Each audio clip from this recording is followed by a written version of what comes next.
Hey, good morning, folks. What's going on? We're going to do some artwork today. Give me a second here. I'll show you what we got going on so far.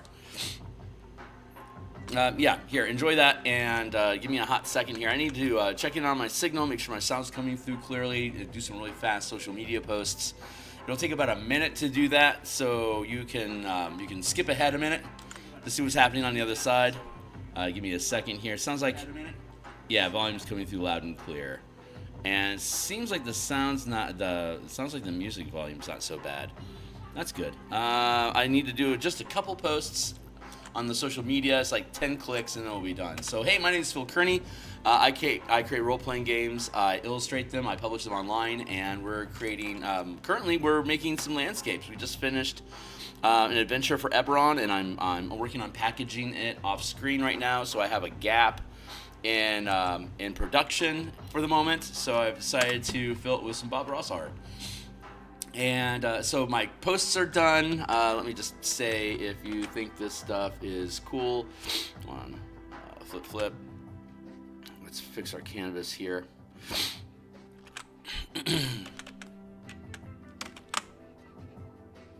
There we are. Okay, everything's right as right now. We're good to go. If you think this stuff is cool, like, subscribe, hit the bell icon for notification when we're live in the future. Like I said, I make D&D books and I illustrate them. Here's a bunch of books I've already created that are published on DMsGuild.com, where you go for D&D PDFs. And let me set this.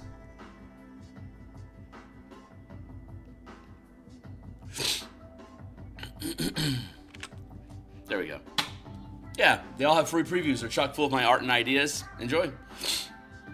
Let's see. Okay, so we're looking back here. I think what I want to do is duplicate this layer,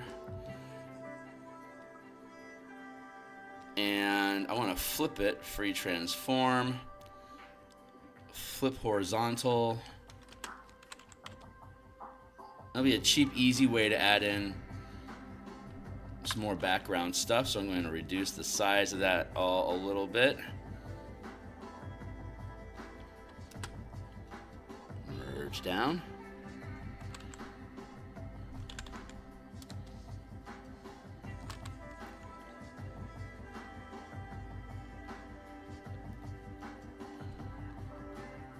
I'm just trying to find a place I can just drop this thing in. And I'm going to do that.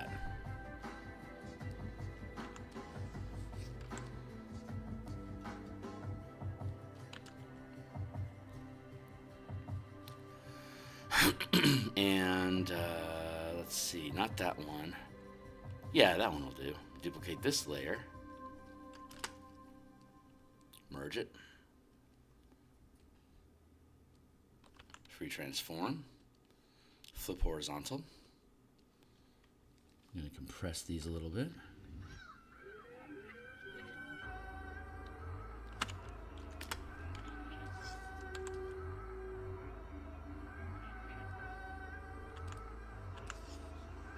Earth.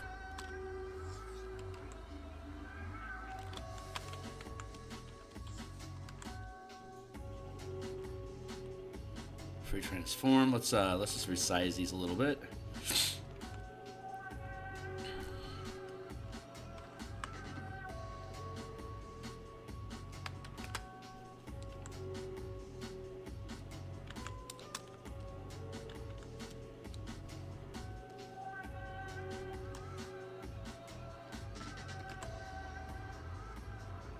You didn't even notice them. There's all just kind of in there. Good. That's how I want it to be. Let's reduce the size. Free transform. Bring it down a few tigs.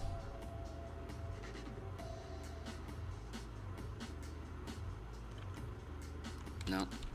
Free transform. And then I'm going to get to shrubbery.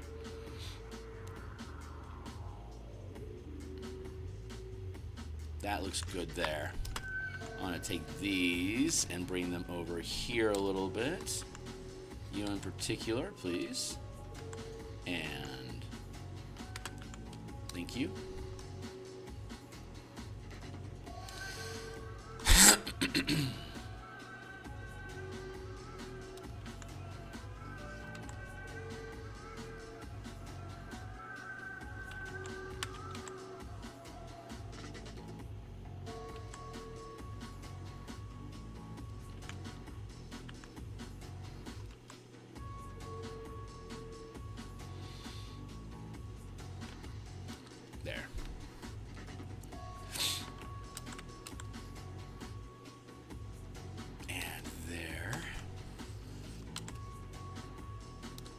Right now I'm just literally stacking up layer upon layer of stuff that I've already done that your eye isn't going to just readily recognize as duplicates.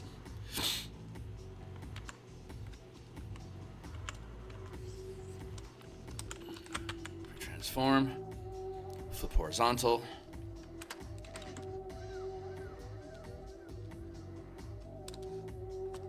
Reduce their size a little bit.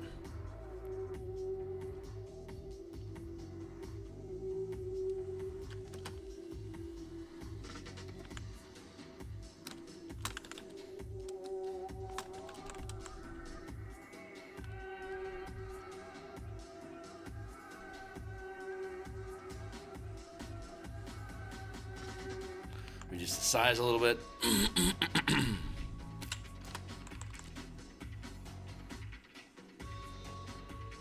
There we go. We got the sorcerer and the ranger taken care. The sorcerer and the rogue taken care of last night. I believe on Thursday we'll be taking care of the warlock, and if we have time, the wizard.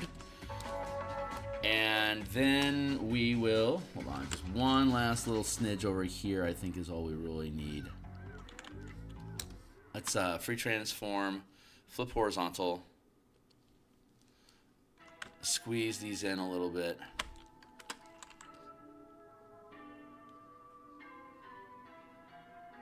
Oh, that looks pretty good.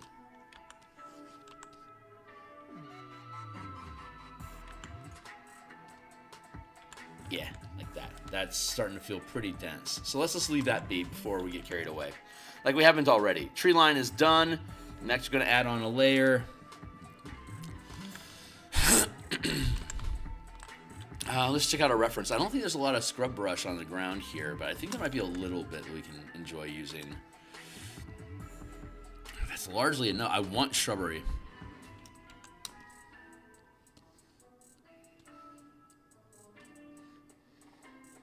Places does not have it. All right, we'll just grab a color, and we'll grab another color.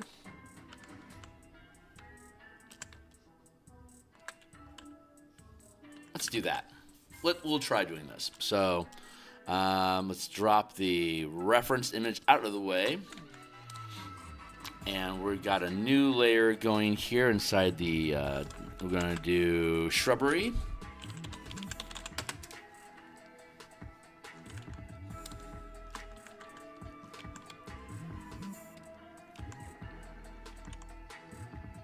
And now we're gonna go find our shrubbery brushes.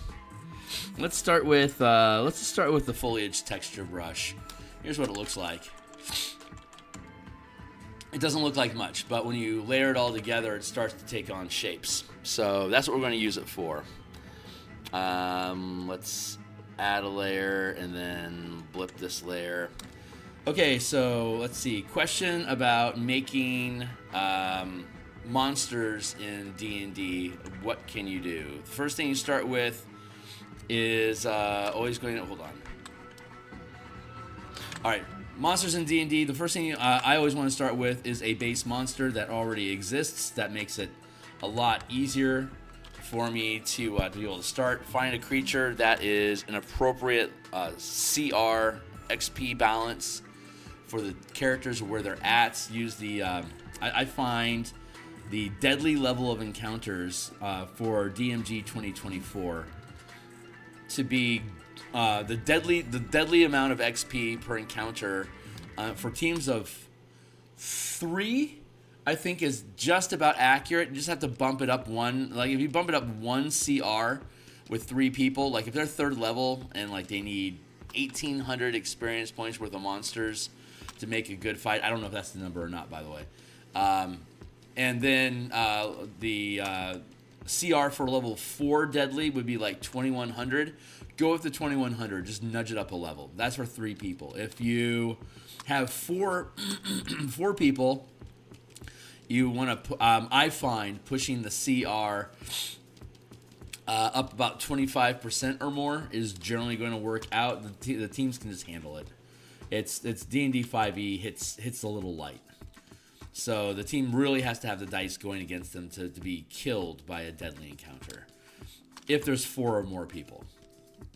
3 people, there's not enough action economy. The amount of monsters that you get with by having multiple small monsters can quickly the amount of action economy that they can get can quickly outpace the amount of action economy that the characters can generate together as a team.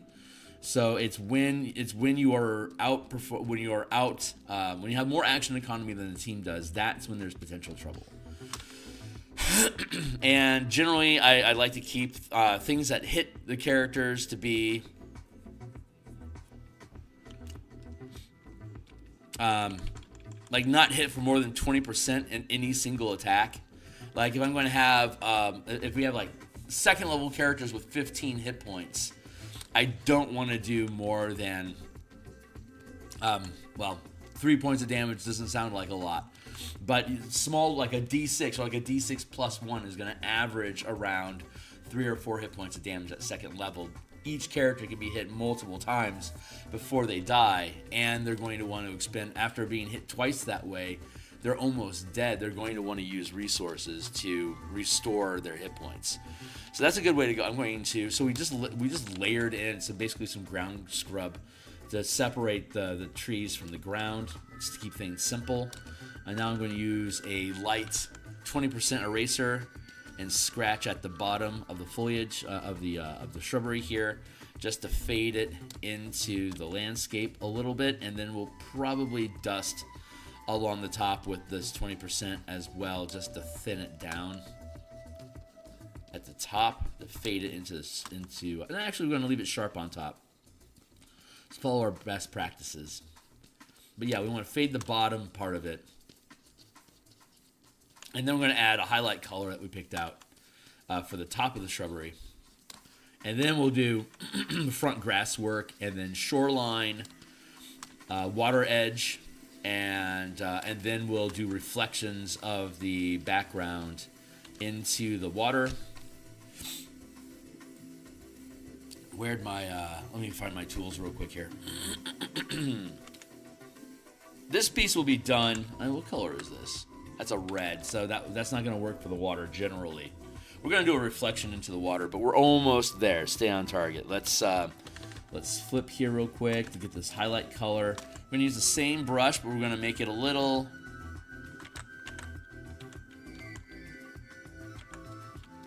I'm going to hit save while I wait for Photoshop to wake up. Give me a hot second here to have a sip.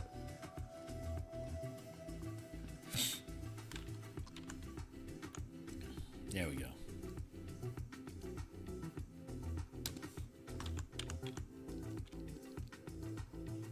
Just gonna dust this on. See, it looks really good. It's super simple. Make little foliage sparks like this. These tools are on my Patreon, which is linked down below.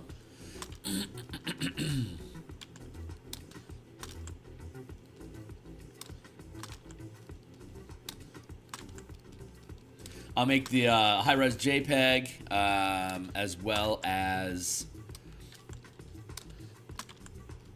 the PSD file and the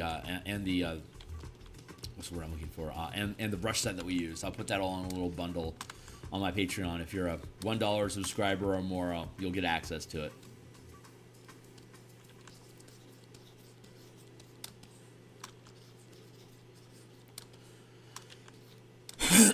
Thinning down the bottom so it doesn't have a hard edge, so it's a curved surface.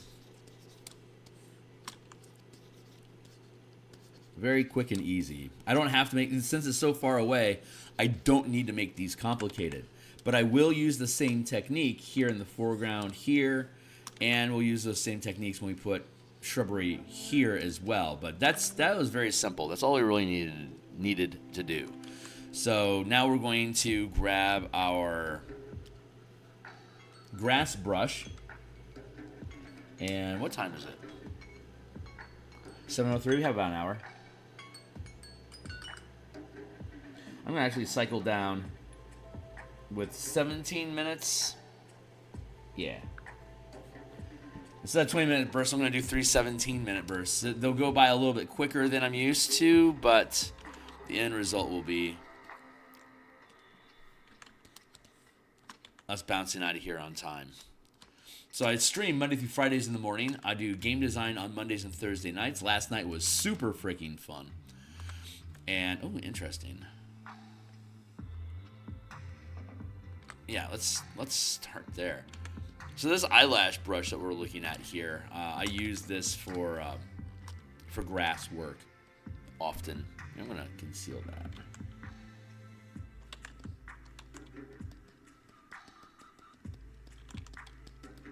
I feel like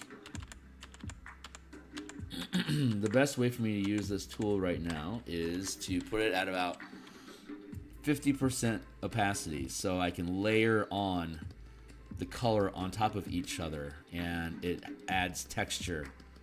If I tap long enough, the 50% becomes 100% pixels, but if I dance it around, it becomes inconsistent. As long as I don't stipple in the same spot for too long, it creates this very subtle texturing that's going on. That is going to be completely irrelevant at the scale of image that this is going to be at. But if you zoom in super sharp, you'll be able to see all this stuff, and it just adds volume. See the little gaps between the shrubbery here? Like there's this little gap right in here, right? And then it gets covered over, and now we have just this neat little grass, like wildflower and grass. That's the attempt anyway. That's the thought. I'm gonna dust at that, tap into here. Hey Fernando, it's good to see you, my man. How you doing? Oh, right on, man. Well, when you bounce, and I appreciate you being here. Thank you. Oh, yeah. Gabby was asking about making monsters in D&D 5e on my Discord, and I said I would address it. So I started to do that, and then I got distracted by the painting. So just to pick back up, I generally find that the Deadly Encounter CR calculator in D&D 5e24 is off by a level. If you're 1,500 experience points is a Deadly Encounter for CR for third level characters, and 2,100 experience points is Deadly Encounter for fourth level characters. Just bump it up a level. If you're third level, give you Deadly for fourth level, and that becomes a good challenge. Not necessarily a deadly challenge, but a challenge, but an encounter that they will definitely spend resources on. If you want to continue scaling up from there and make it more and more difficult, generally adding in action economy is the way to do it. If your monsters have more action economy than the characters, and the damage that the monsters deal can chunk out anywhere from 10 to 30% of their hit points every hit, that's going to be a decent enough encounter that they're going to spend resources to take care of it. And resources in my systems, of course, means mana and hit points. But also daily features and like class abilities and stuff like that. Those all count as well. If you have 4 or more characters, you're probably going to want to increase the amount of experience points in the encounter by 50%. That'll probably make it close enough to Deadly for 4, maybe 5 characters to make it a good tussle. I don't know how to scale beyond 5 people. I never run I don't even like running tables of 5 people, but I do it. I have rosters of 5 people on my at my tables, knowing that 1 is probably not going to show, and if 2 can't show, the session can still survive. Running a game with just 2 people, in my opinion, doesn't have enough social energy to be a good session.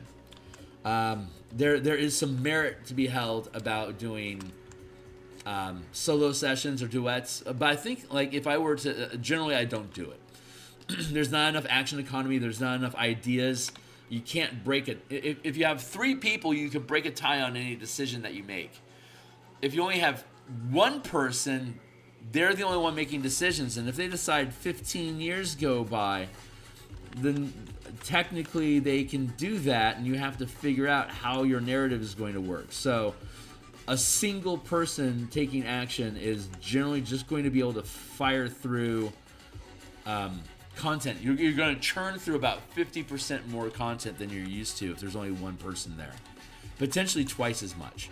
So that's a significant risk that people have to keep eye out for. And they have so little action economy that any kind of conditions or debilitating effects is going to effectively get them killed, because if they don't have any additional action economy beyond just their single targeted character, they're going to get overwhelmed with any amount of creatures. So you really need to keep it down to 1 or 2 contestants in solo play, and none of them are going to paralyze, stun, or incapacitate, or make you unconscious. Like, you have to stay away from that stuff. You can use dazed to reduce your amount of action economy. That's a good threat. But anytime you threaten the team's action economy, or anytime that the monsters have more action economy than the characters, they're in trouble. If the characters can't act at all, they are screwed, because they need to be able to respond to and either heal or damage attacks that are coming in. Hey, what's up? I never use the XP calculator in CR for challenge. I just add and remove things on the fly to balance the challenge. Yeah, you can totally do that. I generally like to. I only master a session of 3 or 4. Yeah, so 3 or 4 people. Yeah, it's. I mean, a lot of people do more. I don't think it's a good idea. Again, I'll have a roster of 5 on my team just to make sure 3 will show up, so that we can have a session. That consistently works. Sometimes I'll have 5 people show up and it's going to be a crowded session. But people naturally drop off. So if we had 5, someone's going to drop in like 3 to 6 months. If you're going to run a full campaign for, like, say 15 months from level 1 to 20, which is typically the amount of time it takes for me to run through a 20 level campaign, you will, if you start with 5, you'll end with 3. There you go. And after level 10, don't bother picking up new people, because there's going to be so much stuff going on. There's so much backstory built into the campaign from level 1 to 10 that any new person is going to always feel like an outsider. They're not going to have the same shared memory and experience as the remaining players. So you have to be careful about that. Keep an eye out. It's really, really difficult to bring new people in the later half of any 20 level campaign. And that alone can cause your campaign to burn out. That's also why I recommend banding your campaign into the 5 tiers at 1, 5, 9, 13, 17. Only plan your campaign that far ahead and have vague ideas about what might happen at later and later tiers of play. That reduces the amount of cognitive weight you carry to make the campaign go by not having to worry about having so many things sorted out. Like, it's difficult to assure people that we're going to run a 20 level campaign from level 1 to 20 in 15 months. It's a lot easier to say, I'm going to run a campaign from level 1 to 5 in, say, 3 or 4 months.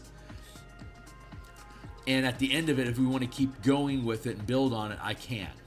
Like, that's a much easier load to bear, and a much gentler promise that doesn't overextend. Anyone can do a 4-level campaign, and if you can do 5 4-level campaigns, you can chain them together into a full 20-level campaign.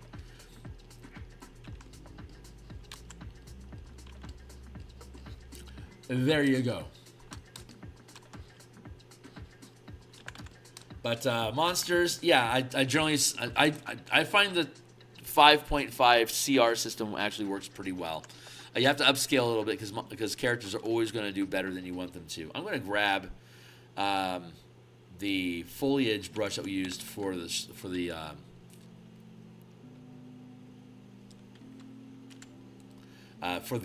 shrubbery. I'm going to use that as my smudge brush. Let's see how that works out. I'm going to just grab and pull.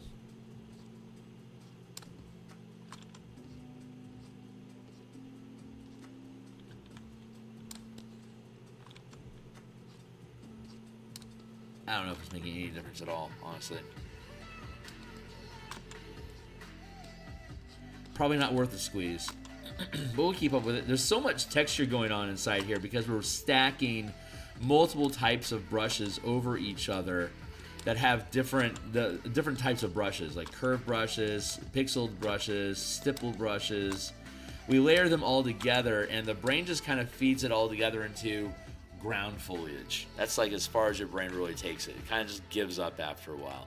I'm going to jump up back in here in the reference and see if I can grab another color sample of some sort. Yeah, that feels good. Let's grab that. Drop this out of the way and add another layer of shoreline grass, and then we'll call it done. This is super nitpicky. Like, this detail like hardly matters at all. I'm going to drop the opacity down to 30%, and then I'll hopefully get the conversation going again. There.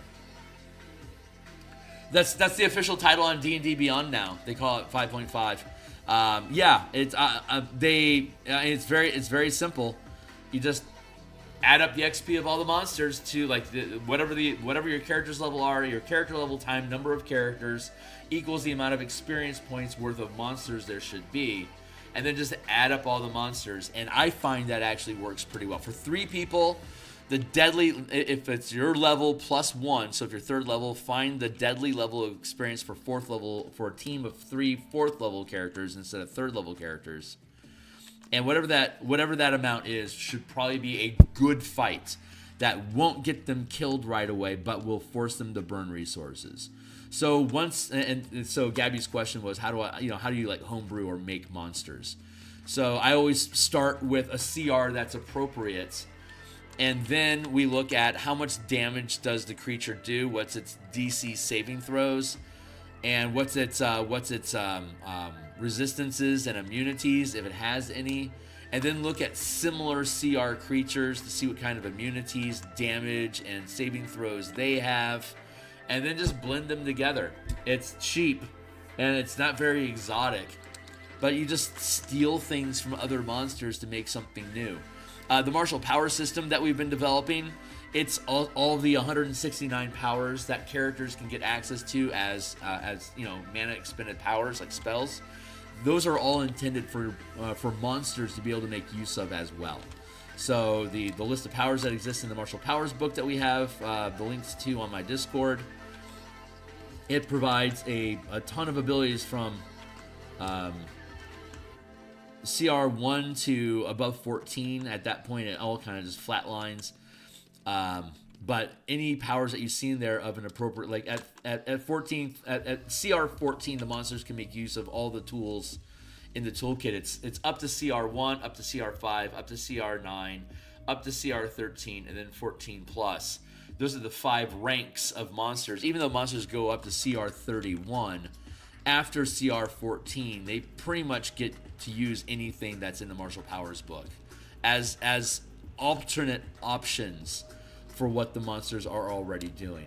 So like if you are 9th level characters and you're fighting CR6 stuff, that's going to be 3rd rank, so you can like do an extra 3d8 damage once per round as part of a strike power or some sort of maneuver on top of whatever else it is that they normally can do.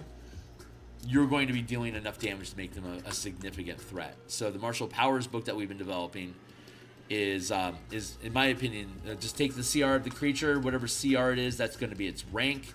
Its rank is, you're going to get a number of powers equal to your rank, or plus 1. So if you are up to a CR1, then your first rank, so you can have up to 2 powers of first rank, or that are meta powers that don't cost, like cantrips, that don't cost any mana to use. That creature can have 2 of those. And by the time you get to CR 14 or more, they can have 6 power, up to 6 powers of 4th rank or below, because it only goes up to 4th rank. And like if it's a strike power or some sort of damage or rolling dice, they can roll 5 dice and they're all D10s. That is a threat to creatures, and generally save that for like boss monsters, brutes, anything of any significance. If they're just trash mobs, just give them like 1 or 2 powers from martial power, and just let it always be active, like rogue stance, so they can use a bonus action to move without, or like disengage for free.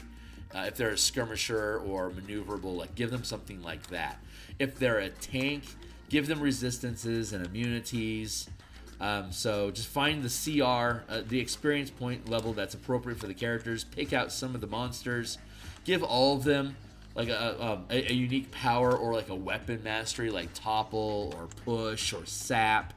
to basically harass the characters with low damage, but conditions that will depreciate the value of their action economy without necessarily taking it away from them.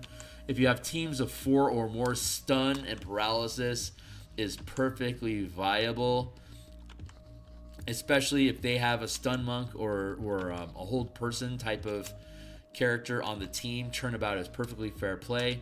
And if you're always hitting the team so that somebody's losing their action economy, that means you're technically only having 3 characters worth of action economy every round of combat, and somebody can potentially be hit for damage and they can't do anything about it. It's cheap, but it makes the round go faster. If you're using a lot of reactions and allowing the team to use their reactions and interact with each other, the amount of action economy they get off of their turn helps make up for when they can't do something during their turn. But yeah, it really is just a matter of stealing abilities from each other. And I mentioned the Martial Powers book because we all have free access to it, so go right ahead. And it's just designed to create alternate options for creatures and characters to do things with their round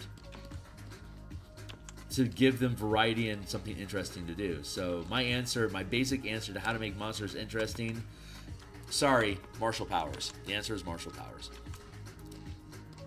And we've spent a lot of time making monsters, and we'll spend more time making monsters. Once we get through the classes, we're going to go through the powers. Once we're done going through the powers, we're going to go through magic items. And once we're done with magic items, we're going to go back through monsters. And at that point, we'll have everything that we need taken care of for the book to get it into production, to start fleshing out the connective tissue of the language in the book. Say, here's how powers work, here's all the language, marshy mark, blah, blah. And we'll get that thing going. Almost done with the Eberron adventure. I'm finishing up the maps and the NPC and monster tokens. Once those are all bundled up, I can actually build a production page on DMsGuild. And once that's built, I can upload the files, the zip file, and the actual adventure PDF. Set the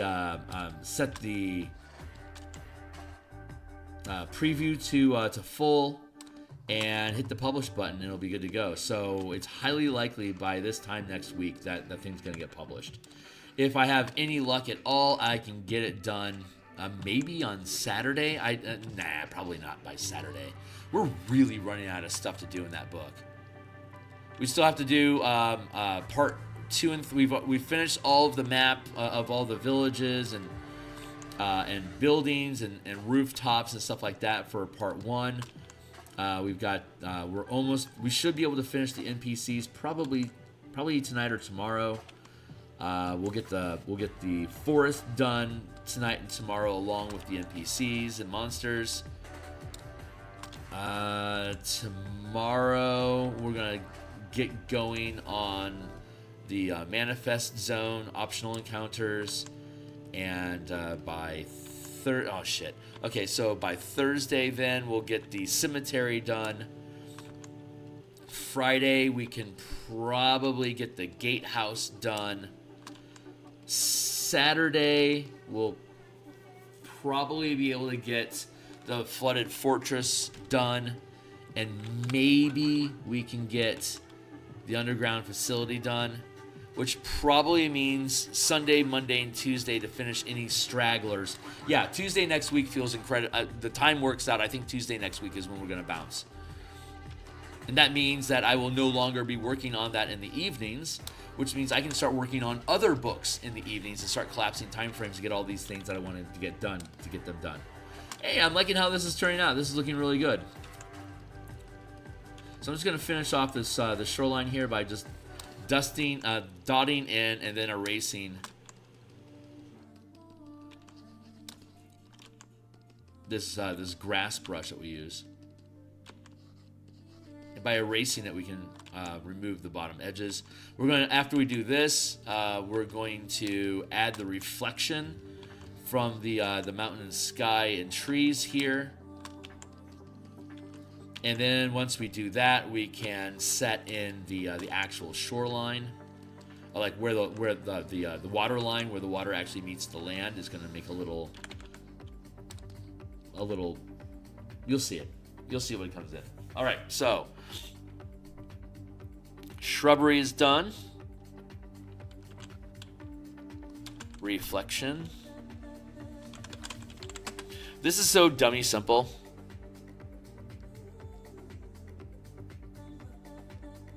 I no longer need that. Far forest, don't need that. Hills. Okay, so this is where we're at. This is how stupid this is. I'm just gonna grab and select all of this. I'm going to copy all of that. I'm gonna add all the other stuff that's in here. I'm going to paste in place.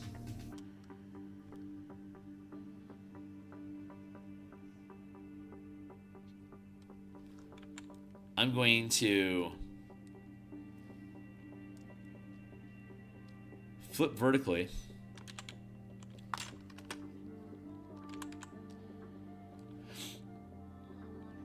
I'm going to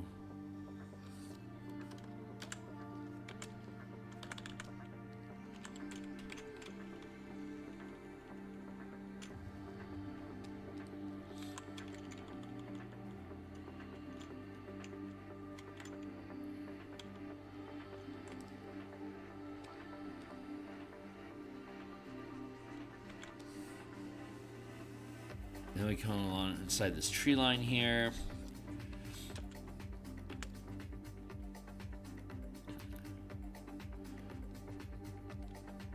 Next, I want to find a decent base color. So let's go back up to our reference here.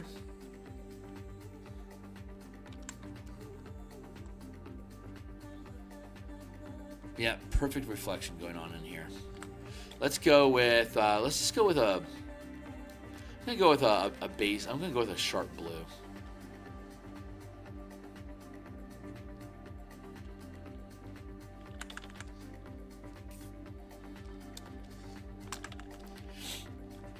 Because what I want to do is lay down some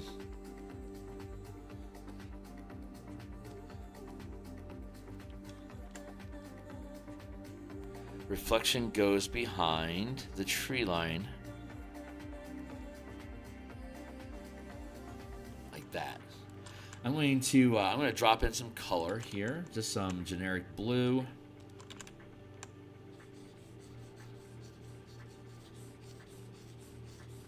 It doesn't have to be a good blue, because we are layering the reflection over it.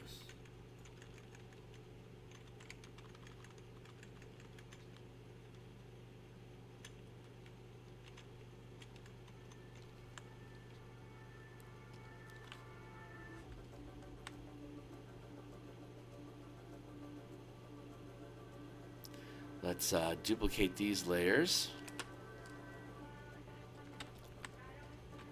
I'm going to merge those down. Go down into the reflections here. Free transform. Flip vertically.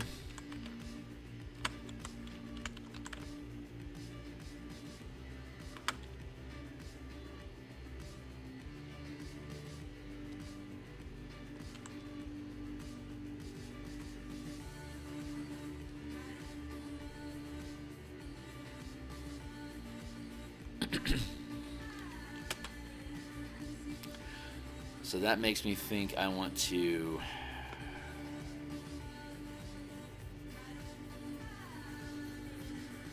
yeah, it's pretty cheap and easy. It's cheap and easy, but boy, it sure fucking works.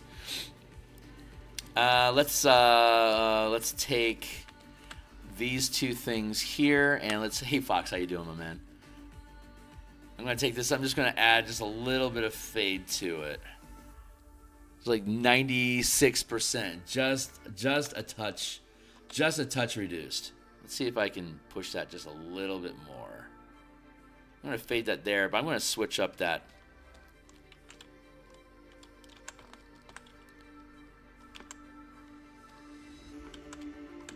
Oh yeah, that's not what I wanted to do, fucking all. I don't know what happened to our blue, but this is more like what I wanted.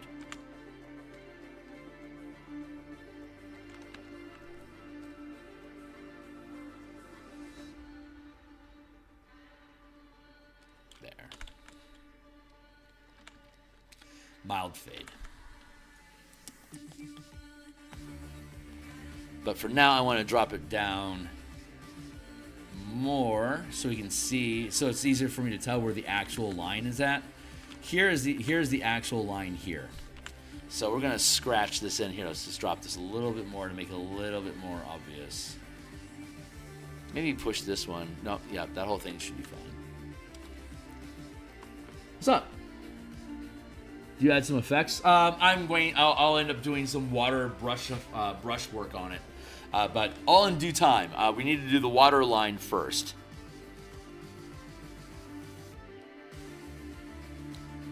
That's going to be in the very front here.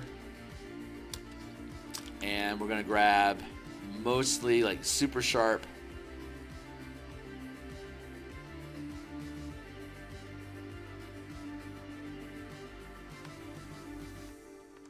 Very small. And we want to be at around 40% strength. Let's hide the foreground.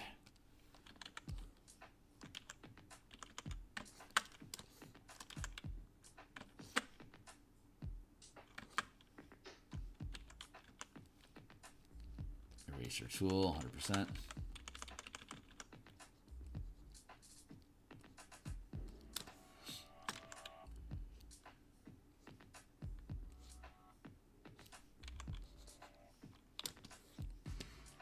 I'm just going to dust some line along here, mostly keeping it straight, but a little bit broken, a little bit jagged to show some variance in the shore.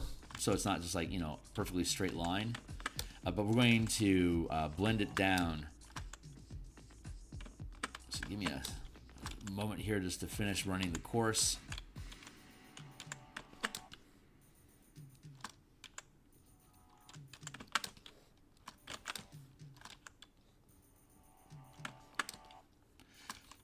I don't want to be too radical. It has to be very subtle.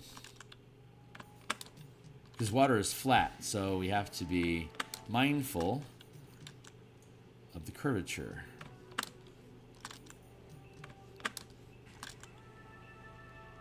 Too sharp. There. Like that. Keep it coming around. Keep it coming around.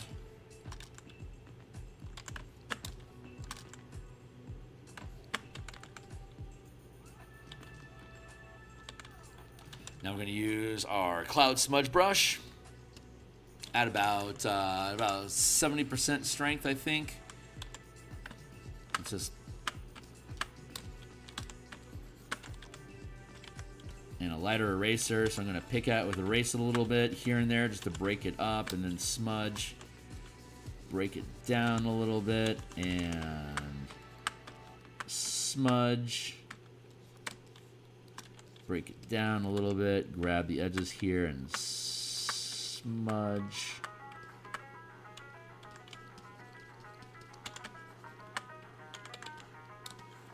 So it starts to look like water break.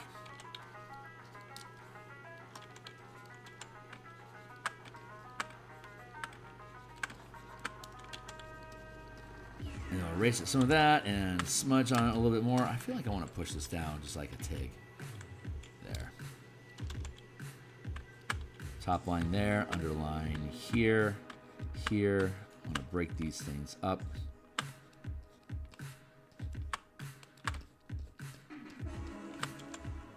There, good. Got like what, like 15 minutes left? No, we got 20 minutes left. We're doing great.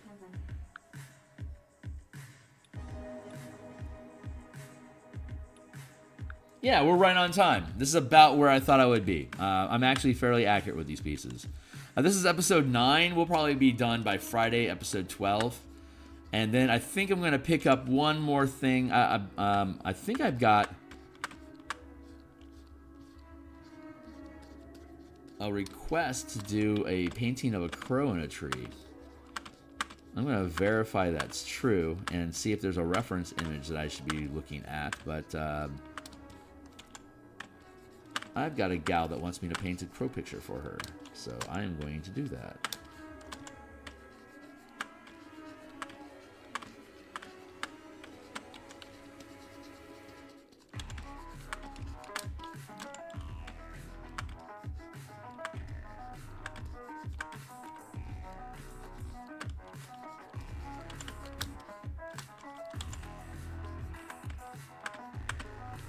And then after that, I anticipate... So we're going to do our crow tree painting after this one. And at that point, I think I can be realistically in a conversation about doing some book covers.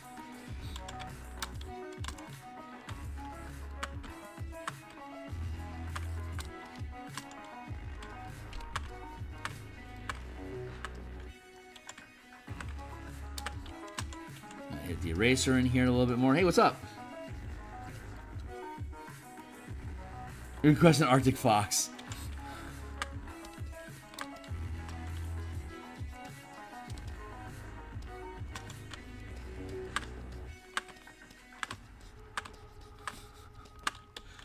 Duly noted, sir.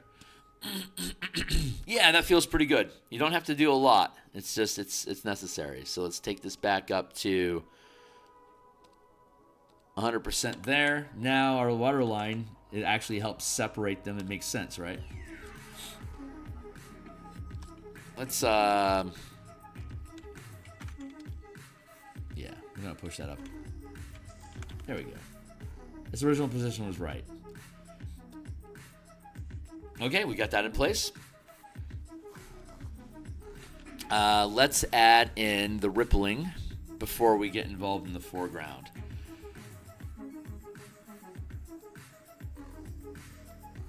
Reflections there.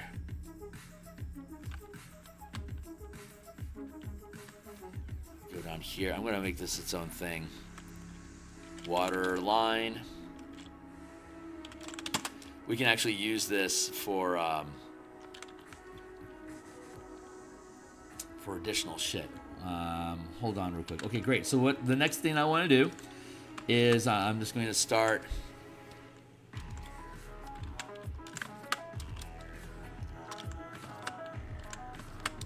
I'm going to start here.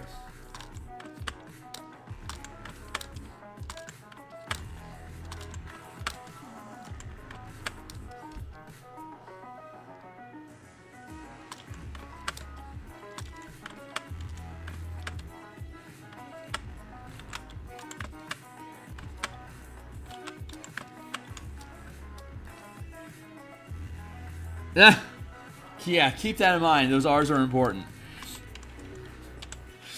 You guys are crazy. All right, we're going to take the edges and pull it away from the center mass. And then from the outside of the center mass, we're going to push it back in. I'm using a smudge brush, like around 30, 40%, I think. 50%. Cheers.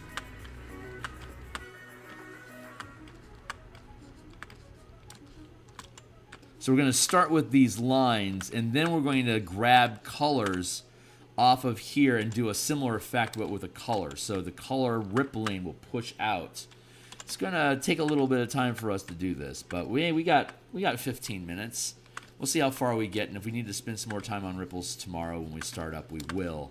But once the ripples are good, that's all we'll really need to do for the water, and we can move on to the foreground, and then we'll add in. We're only going to do ripples here on the back lot.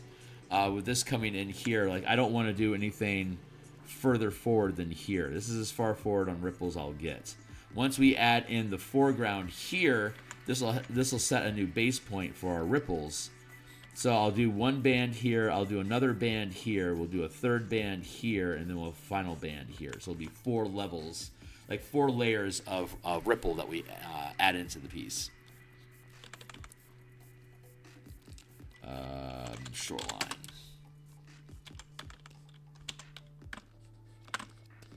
We grab and we stretch it out, and then we grab and we pull it back in.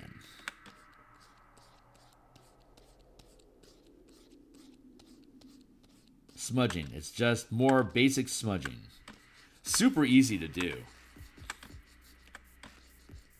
But this is the crest. So we're going to work out the crest, and then we're going to add in some color underneath it to give it a little bit more depth. But not in this layer. This layer is going to just be... Here, I want to grab this and push it back.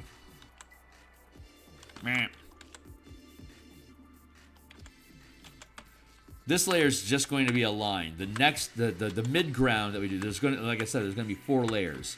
This further back layer is just going to be line, the single line. It doesn't need more than that. But the next layer is going to have a shadow underneath the ripple to give it a little bit more depth of realism to help add. Again, the way that you show perspective is size, saturation, and detail. So in this instance, we're going to have less detail the further back we are. Transform selection.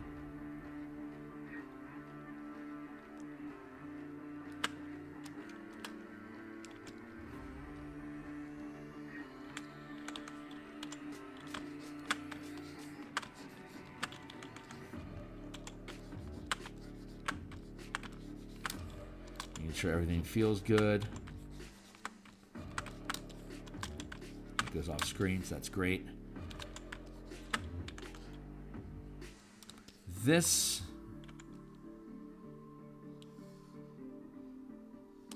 here, grab that. I'm going to push that back.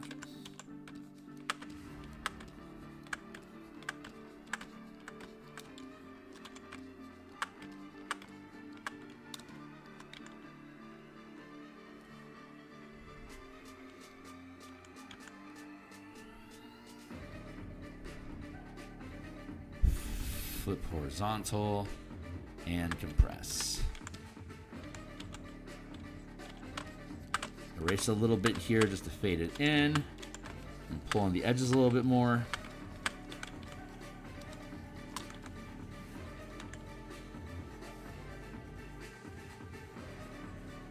Grab this, push it up.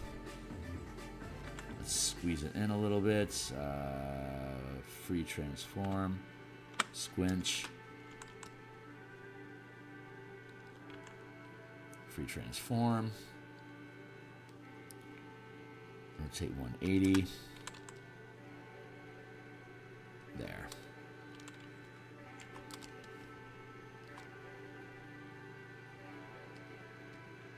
Very good. What's up? Hey, Gabby. Would you do the trees if the reflection has them at an angle? How would you do the trees if the reflection has them at an angle? I don't think I understand that question. Gabby, I was talking about monster design and modifying earlier this session. So you can kick back. I think you were asking about monsters, right? You can kick back through the background, through the earlier. I don't have a lot to say, but it's the truth. The words I speak, they are true.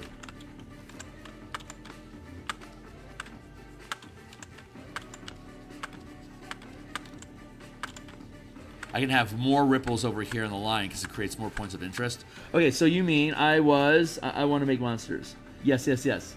How would you do the trees if the reflection has them at an angle?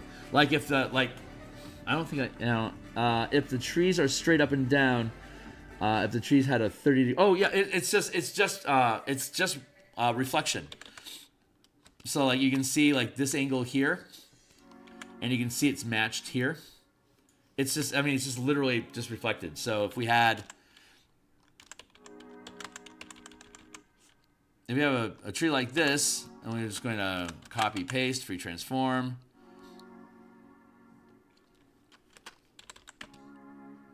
There.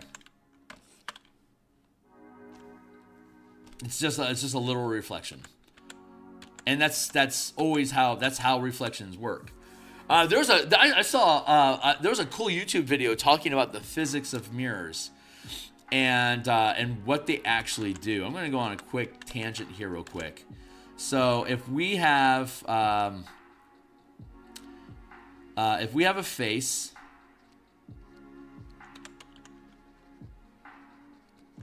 and we're looking at a mirror, what we're going to see, copy, paste, free transform, flip horizontal.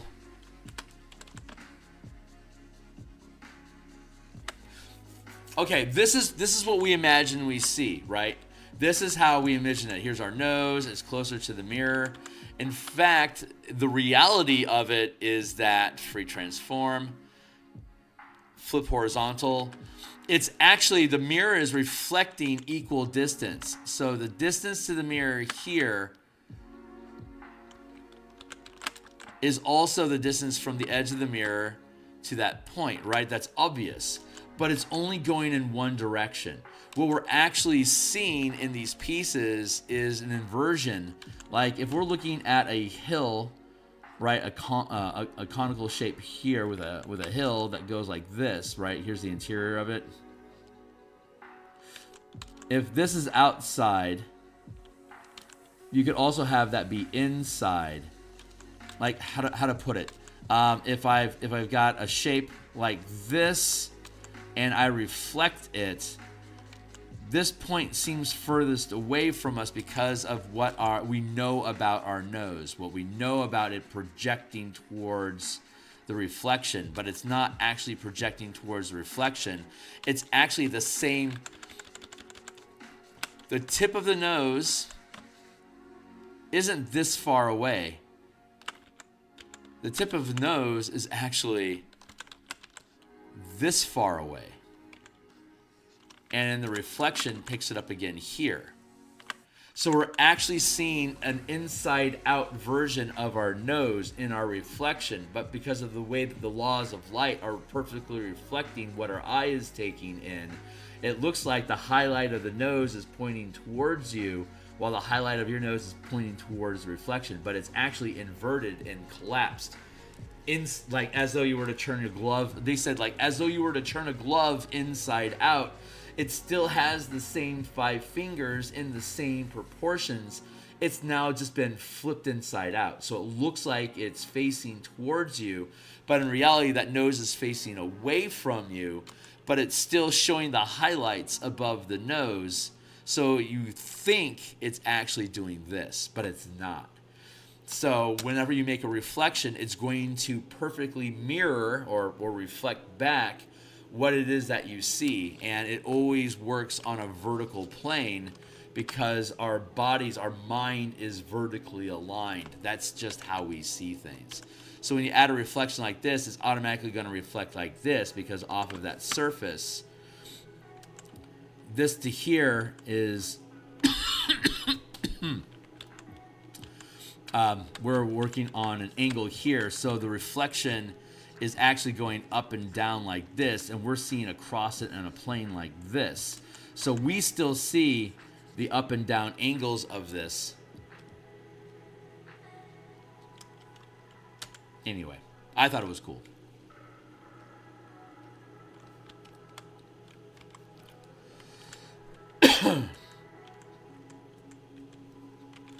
And I need to clean up my shit.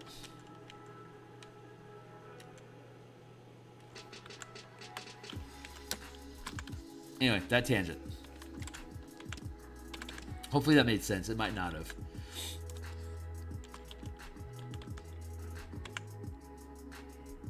That's fascinating.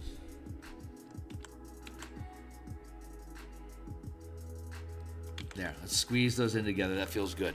Now we're going to add another layer, and this time we're going to do the lines, and we're going to... Let's go to 2 pixels.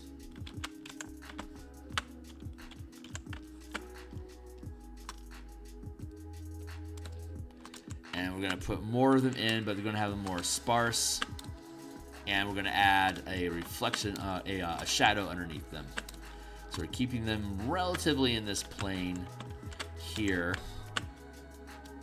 Like that. And going to conceal these so they don't get in the way. Hey, what's up? Yeah, right on. I've just pulled a bunch of images. The reflection is always in line with reference. Yep. That's just how the light bounces. It literally can't be any other way. Unless the reflection itself has like some sort of curved surface. Then that will distort the reflection because your point of reference is changing.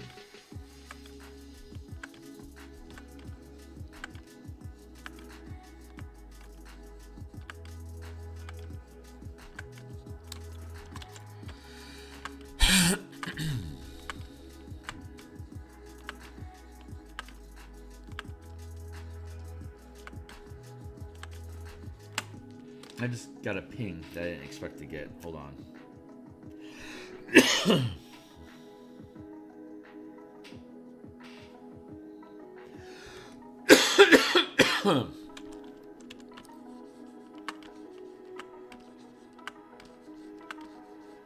There.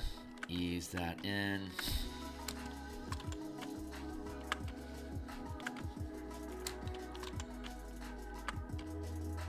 Working that in the same way we worked the other one in, but we're going to make it more interesting with its underbelly.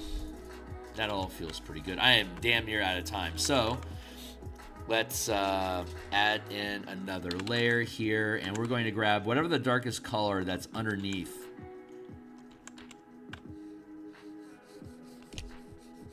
We're going to add that in here.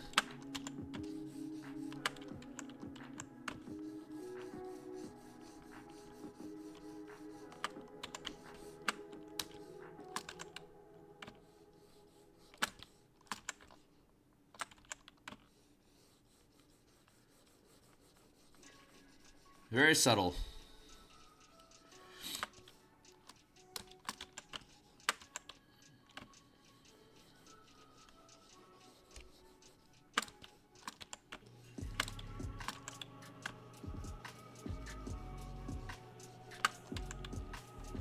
Oops, hold on. I want to add a little bit more dark.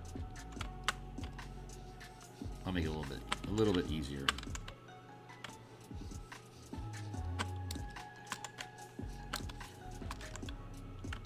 Because there's going to be a shadow underneath the highlight edge because it's creating a bubble that warps the light around it so it doesn't reflect back at you. So the under part, the shadow part, is actually just the rim of where the water meets the bulge of the ripple.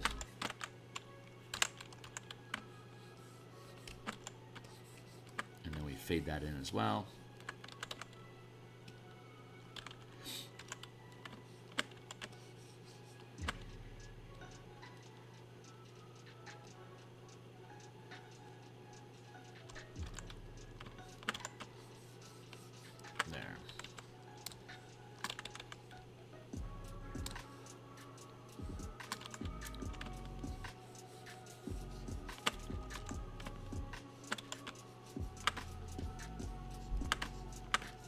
Fade that one in. It's pretty boring, but it's effective here. And then we're going to do some dragging.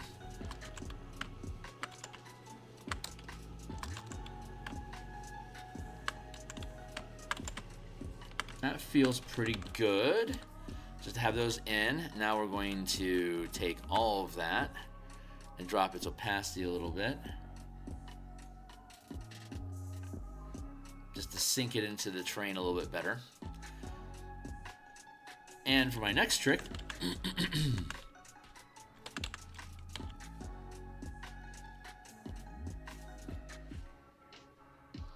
I'm going to grab a patch of this. I'm going to do a copy paste. I'm going to put it underneath the waterline reflection. I am now going to use my guitar pick as a smudge brush at 100% strength.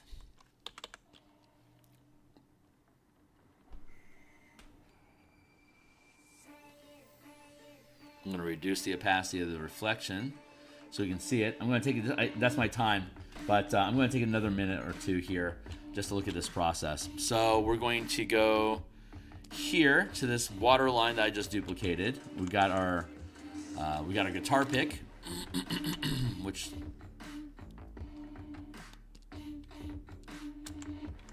looks like this.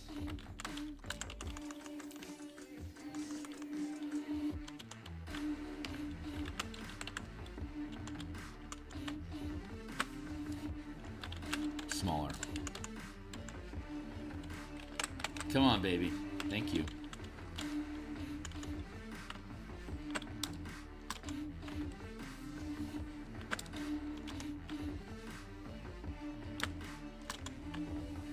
I'm just going to put little random streaks in here.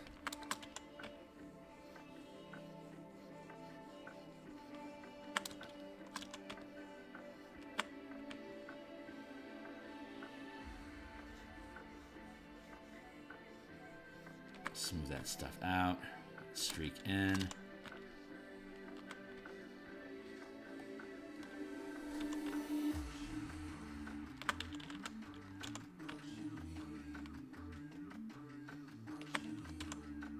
Let's grab here and pull on that.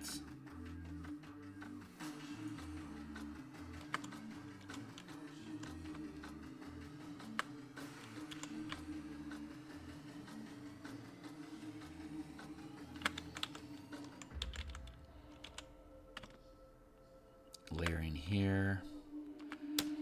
I'm using 100% on strength on my brush, so when I grab a color, I can drag it and it'll just go forever. So this allows me just to grab random points inside of this color block here, drag it,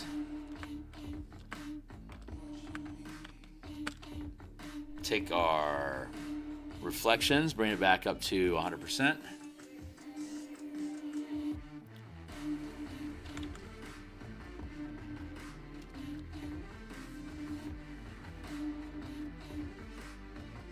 I can fade that in. Just work it into the canvas just a little bit more.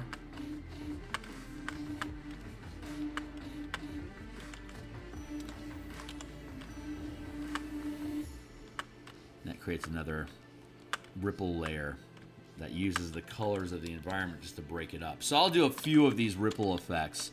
We'll do a few different blocks of this reflection just to add in some texture, and just to, I don't have to overdo it, but just a little bit helps. So I'll probably do another splotch over here, and then we'll let that go, and then we'll build up this mid layer here, and then we'll work this. So we'll do some more ripples tomorrow when we show back up, like maybe 20 minutes or so of ripples like this, and then we'll start working this this foreground over here, and then that'll be tomorrow's endeavor.